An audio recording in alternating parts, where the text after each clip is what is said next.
and welcome to this session of the Easy Work Solutions Think Tank event.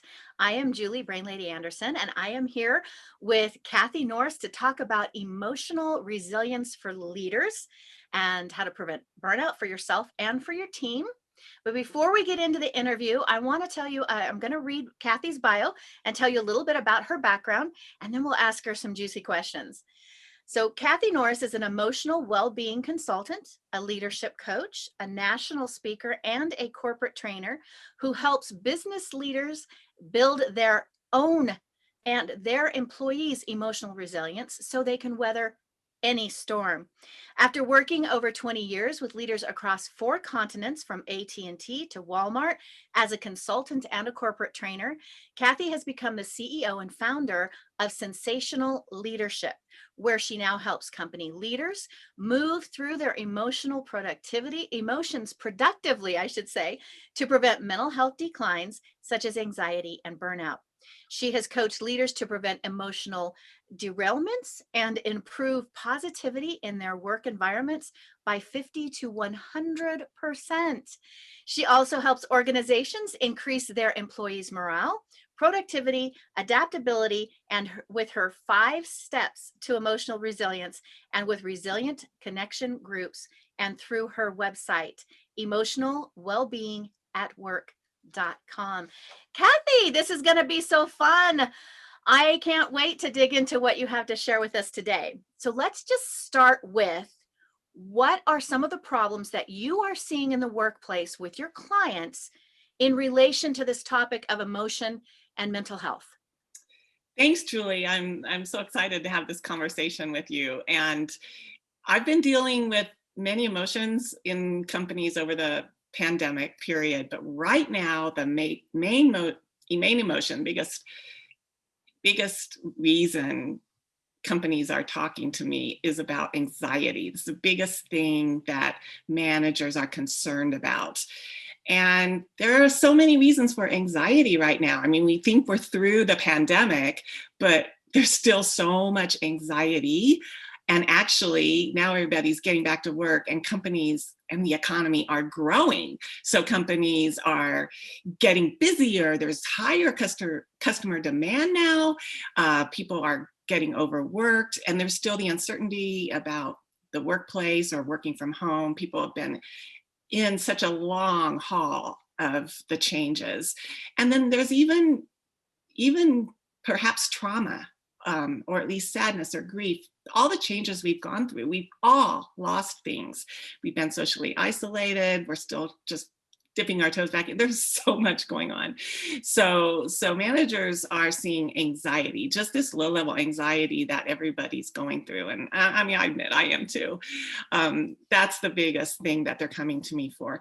And another big problem is more specifically with hybrid and remote teams. So this really plays into it too. I mean, they've been maybe working remotely for a year now, and they're missing the opportunity for the human connection. So that's like a secondary thing that is really coming to head. And what I'm seeing is companies are still working remotely or hybrid, and it's just not the same kind of human connection that we've had in the past. Boy, that is so true. You can't go a day without seeing an article about just the continuing anxiety of that people are having going back to work. What's going to happen? Are they going to have to go on site? Are they? And boy, that's a good point. That emotional connection, that touch connection, that face-to-face smile and connection. I can see how that would be a problem. So you touched on that being more specific challenges, but are there more specific challenges that you have heard from your clients, why they have come to you? Yes, I'll just share the 3 most recent clients. One came to me because their entire team has been working remotely for a year now, over 100 employees, and a group of managers were, as everyone, we're never face to face anymore. So these managers were not having those in the hallway conversations, water cooler conversations, not even seeing each other. I think there was probably a new or 1 or 2 manager in the group because people are getting promoted or hired in this time frame. And so that in that company, they just didn't see the cohesion that they would like to have between the managers to utilize each other's strengths just from knowing somebody. And you don't really get to know someone when you're always talking about work. You get to see that side of them, but you might not really see their even strengths necessarily because you're just talking about tasks and getting this done, getting that done. So working with them to bring that cohesion back. A second client came to me because she was actually a VP in her insurance company, and her team, they were working so hard, all remote, and also everyone has been remote for a year. She just didn't know how they were doing emotionally and just was concerned about them. And another example is a company where his team were just down, just down, and he wanted to raise a positivity. Those all sound like amazing examples. I mean, this is obviously happening across the world, really. Yeah. Just all of these specific challenges of that lack of connection. I can see how you must be a huge benefit when a company brings you in. So what are these emotional health challenges actually costing? Because that's what a lot of this is about, is what's the bottom line? What is it costing companies, and what is the urgency connected to that? Yeah, great question, Julie. So I'll give the individual employee level and the organizational level. On the individual employee level, emotions affect productivity. They Sure. influence our ability to focus and think. And I know you're a brain expert, so you're well aware of that. They really get in our way of our prefrontal cortex and our ability to think clearly. And also, anxiety specifically leads to tunnel thinking. It decreases creativity. It leads to procrastination, even though you're not aware of it. It's leading to that, and even apathy, and then ultimately burnout. So, on an individual level, that's productivity.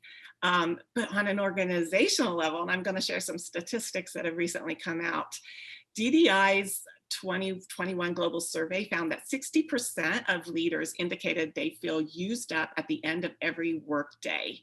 60% in Wow. their global survey of tens of thousands. And that's a strong indicator of burnout, right? Feeling used up at the end of the day. Yeah. And I'm kind of hearing that from people anyway. And 26% of those leaders said they expect to leave their companies in the next year. And Wow. in that survey, there was 1,000 high potential employees. 86% of the high potential employees reported feeling used up at the end of their workday, and 37% of them said they're planning to leave their companies. And here's the thing, because remote jobs have increased globally, you can work anywhere from home, and remote jobs have increased their salaries 84% since before the pandemic. They're Wow. paying jobs elsewhere. And so people are leaving jobs. And another really interesting study found it does data. They just look at data, and they're finding that resignations in companies have increased from 2019 to 2020 in all age groups. You would think during the pandemic that people are not leaving their jobs, but they increased. And in all age groups except 20 to 25. And the highest age group was 40 to 45. These are the people who are the bellwethers of your company. Resignations increased 28% in their data. And also the resignation rate for managers was 11% higher in December of 2020 than December of 2019. Wow. Talk about a proof of anxiety. Yeah. Tho- That is huge. That is huge. Yeah. So we need to help our leaders prevent burnout for themselves and in their teams, because they have other options. There are a lot of other options right now. So to retain the talent and keep them there. Yeah, no kidding. They need that help. So where can a company start in helping employees with anxiety to prevent the burnout before the resignations start flowing? Prevent this, yes. There are two great places to start. DDI also found that the number one factor in decreasing burnout is leaders' empathy, connecting with their teams on a more human level. Mhm. So growing your leader's empathy skill is a fantastic way to start preventing burnout. Just what a difference would that make if your manager cares about you? you know, Exactly. and you're not always talking about work and did you get this done? And a second great place to start, research has also found that belonging and feeling connected is a huge factor in reducing burnout. So anything companies can do to help their employees feel that they belong and help them connect. Um, and leaders can build empathy and connection by having conversations about emotions. So this is really interesting. I mean, emotions have been taboo in the workplace as long as Right. I've been working, Yeah. but now it's I'm seeing in my work that it's a crucial factor. It can do so much because when you're sharing your emotions, you're being real. I Mm. mean, the pandemic has shown us that we are human beings. You know, Right. we're working from our homes. Everyone has gone through a lot and everyone cares more about each other for that reason. And we have to care. We can't just separate work and home anymore. And emotions are part of us as humans. So to ask about emotions is perfectly normal. Now that is difficult for leaders to do because they Mhm. haven't been trained to do that, and yet it can do so much, just being real, being vulnerable yourself and sharing your emotions. And here's the other thing is that emotions don't it's a fallacy. People think, oh, if I actually admit I am feeling anxious, then it's going to get worse. But actually how the brain works is when you label your emotion, it reduces it because it gives a name to it and it gives control to it just by naming it and just by acknowledging to each other, oh yeah, I'm feeling that. And that's it. Listening. You don't solve it. You just listen to your team and hear what their emotions are from day to day. That is really providing so much empathy and connection. Yeah, I can see that. And I agree 100%. But that communication, identify it so you know what to do about it. I love that. So, how do you specifically work with your clients? Yeah, yeah. So there are two main solutions I'm providing to clients right now. One is facilitating virtual resilience connection groups. So these groups give space for the participants to share their emotions with each other and just be real, to create connection. And what I do, since I just talked about the power of sharing emotions, is ask them to share their emotions. And this is something kind of new, and people aren't really used to that. But I give a little training on that. But that's all we do, and we meet for 6 weeks minimum, and people simply share what emotions they've been feeling in the last 24 hours or the last couple days. It's just amazing. It's just being real, and people realize they listen, they build empathy, they build connection, they build trust.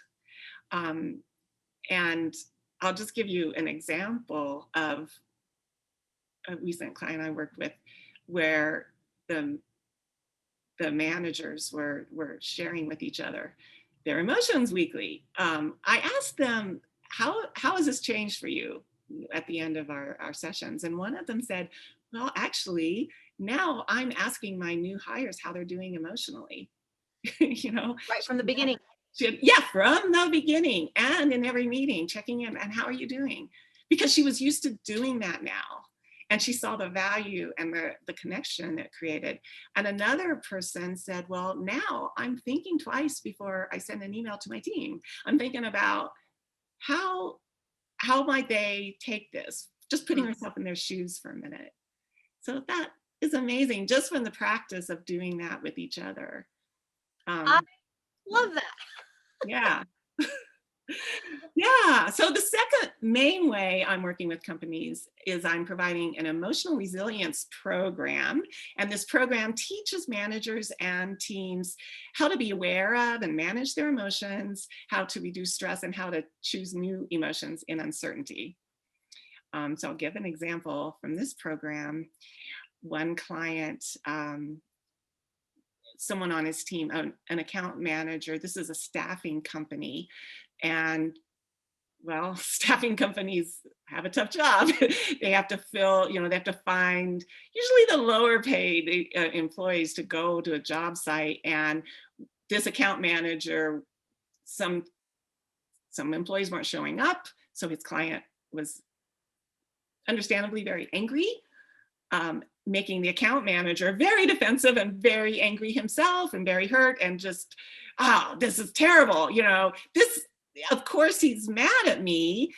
And I don't, yeah, I mean, not really, just the emotions of it and having to face that in the morning because you don't know, what's going to happen. The employees don't show up. The client is very angry, livid maybe. But after this training, he was able to identify his own emotions. And again, by identifying them, realizing, okay, it's normal. Naturally, I'm going to feel angry too. And yet, maybe some empathy for, for the client. And speaking with him that way, just getting that control over his emotions helped him to salvage that relationship, which was close to being severed. And it was a $100,000 a year client. Nice. So managing emotions can save you valuable clients. That's awesome. I love it. I love everything. It helps so much when people kind of have that empathy, put themselves down. Why are they acting this way? It's not always against them, it's the situation. And being able to take that time to just process those emotions and be empathetic is very, very helpful. I love that information. So now we have this wonderful think tank series that we're doing. You have the ability, they can work with you if Yes. you're here listening to this particular interview with Cathy. Reach out to Cathy. How can you connect with anyone who's listening today? So if you're a leader or a manager and you have a concern about anxiety or emotional resilience in your team, send me an email at Cathy. It's spelled with a C, Cathy at cathynorris.com, or go to cathynorris.com. That also forwards to my website, emotionalwellbeingatwork.com. And there's a contact tab. You can sign up for a free discovery session, and you can even request a free resilience group session for your team. That is awesome. That is awesome. So they can test before they Yeah, try. But test clearly, and try. everything that you've said, you're very valuable, I'm sure, to companies, and well worth having them bring you in. Well, Cathy, this has been amazing. I love having this interview. I'm learning so much more about the other team members here in this or these other group members in the Easy Work for Solutions think tank. So Yeah. Yeah. yeah, Thank you, Julie. I really enjoyed talking about this with you. absolutely. It's been wonderful. It's been wonderful. Okay, so go to our website, check it out. Thank you.